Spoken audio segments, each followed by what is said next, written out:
Texas Tech spent in the offseason, and it's already paying off. It's the best offense in the country in terms of scoring, which I feel like is a pretty important metric.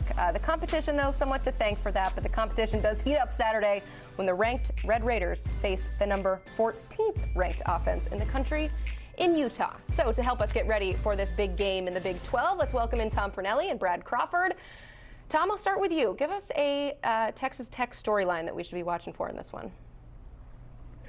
We saw a little bit of it there with the amount of points that the Texas Tech Red Raiders are scoring so far this year, but it's that they have one of the most explosive offenses in the country. They have been very impressive to start the season.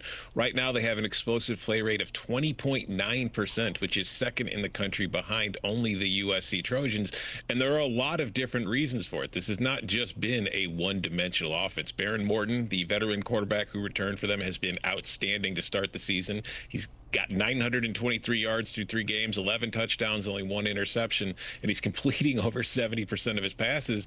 And that passing attack is also complemented by a very strong run game in which the Texas Tech Red Raiders already have 3 running backs who have rushed for at least 150 yards on the season. And driving matters home, backup quarterback Will Hammond, he's also rushed for over 100 yards. So it's like this is coming from everywhere, in the air, on the ground. This is an offense that has been very difficult to stop and will provide a very big test for the Utah Utes in this matchup. And for me, I mean, you want to keep an eye on Texas Tech at the tackle spots and how it can protect Behren Morton. He's only been sacked twice this year, both coming last week against Oregon State. But Utah, man, that defensive front has looked really good these first couple of weeks. They really frustrated Nico Iamaleava a couple weekends ago. And half of that left side of the Texas Tech O-line is new with transfers, including the left tackle and on the other side of the line, the right tackle. So the Utes are going to try to do everything they can to keep Behren Morton uncomfortable, something that he hasn't seen yet this fall. Love, we asked you to provide your impact player for Texas Tech, and you both said wide receiver Eakin. I love this, too, because it's the Big 12. We don't need to talk about the Texas Tech defense. Let's just keep it rolling with the offense here. Brad, what makes him so special?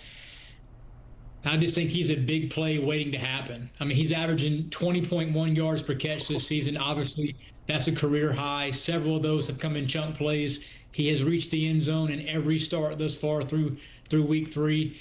And after watching some of his tape the last couple of years, I really came away impressed with just what a tough cover he is and how well he gets open in space, especially on third down situations, kind of becoming Behren Morton's top target. There's other weapons in this Red Raiders passing game, but Eakin is the guy who will be featured most often, and I think is the X factor Saturday afternoon. On the other side, Devin Dampier has been lighting up the scoreboard in this early season, coming over with his offensive coordinator from New Mexico. Tom, what have you seen from him in this early season?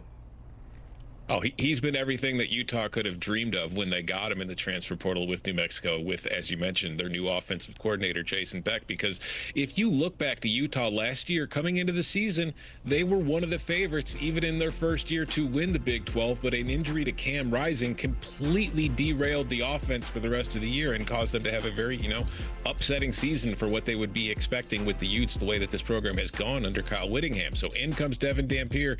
He's doing everything. He's exactly as advertised. He leads the team in passing with 628 yards and 7 touchdowns, but he also currently leads the team in rushing. He's rushed for 198 yards and he has a touchdown, and he's just been a very difficult assignment for opposing defenses because while he is an excellent runner, he's also an underrated passer, and that if things aren't there, he's able to move around in the pocket to buy time. But when he does scramble and move, he keeps his eyes downfield to see if a target comes open, and if they do, he hits them with the pass. If they don't, he's more than happy to run and extend drives and pick up first downs, and that just wears on the psyche of a defense over 60 minutes, where every time you think you've got to stop, every time you think you're about to get off the field, nope, there goes Devin Dampier just scooting past you for a first down to make sure you stay out there for at least 3 more plays.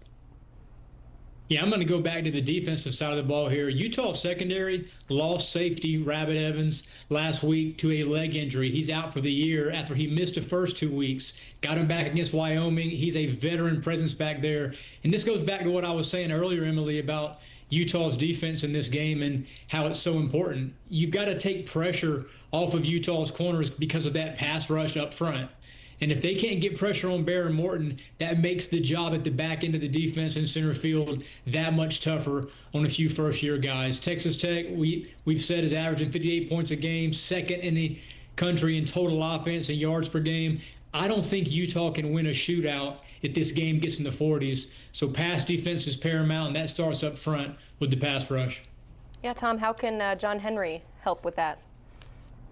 Yeah, Brad and I, we're seeing this exactly the same way, because I do think Utah needs to help out that secondary. And the guy to do it, John Henry Daley, who so far through 3 games this year has 6.5 tackles for loss, 5 sacks. He's forced a fumble. He has been a very disruptive player for this Utah defense. And as Brad was touching on earlier, with Texas Tech having some questions still at the tackle spot on their offensive line, bringing in new players, this is going to be the guy that they are tasked with stopping and keeping out of Behren Morton's lap, making sure he has time to move the ball down the field, because if they don't, he is a game wrecker. Just ask UCLA. This was a Utah defense that was on Nico Iamaleava 66% of his dropbacks back in the first week of the season. That's not a place Texas Tech wants to be in this game on the road, because you do not want to get this crowd fired up. Yeah, it's not a place any quarterback wants to be. That was not fun for Nico in week 1. Brad, I think I know who you're picking in this game based on your college football playoff bracket, but the audience doesn't know it yet. So tell them, who do you have winning this game? Yeah, Texas Tech has been my preseason pick to win the Big 12 and get to the playoff from the Big 12 since midsummer. And nothing I've seen the first 3 weeks has changed my mind. Joe McGuire and that Behren Morton-led offense is clicking on all cylinders. I know the competition the first 3 weeks has not been all that great, and they're going to face a pass rush for the first time this season on Saturday. But I'm going Red Raiders plus 3.5 and the money line. Hey, I can't bail on Texas Tech right now. Yeah, I'm going to go the other direction. I don't feel great about it. I don't feel overly confident this is going to be a banger of a football game, but I just can't get past the fact that in the college football playoff era, Utah is 52-16 at home. Not many teams go in there and come home happy. I'm taking the Utes. I like it. So you guys saw the game the same way in the beginning, but now we veer off. We'll see who wins this game on Saturday. Thank you both so much. You can check out more of their work on the College Football YouTube page. If you haven't checked it out, please do. There is so much happening over there, including a brand new podcast, the College Football Insiders. Fantastic information, so check it all out by scanning that QR code and subscribing to the College Football YouTube page.